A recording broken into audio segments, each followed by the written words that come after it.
Morning student, this is first class book subject GK, page number 31.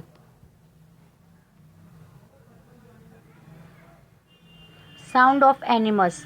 देखिए बेटा, ये animals हैं, इनकी साउंड है जो उनके यहाँ पे लिखा हुआ है, हम उनको मैच करेंगे। ओके बेटा, sound of sound of animals. Okay, have you heard a frog croaking in the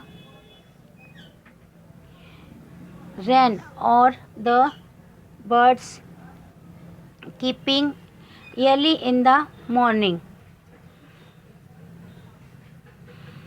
All animals make different sound. Match the animals with the sound they make. Okay बेटा, देखिए ये एनिमल्स हैं, इनकी different sound होती है, उन साउंडों को हमें मैच करना है। ओके, जैसे देखिए बेटा, फर्स्ट है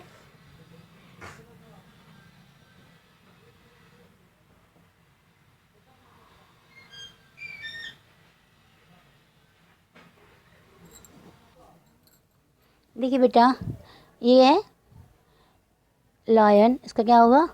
शेर का क्या है?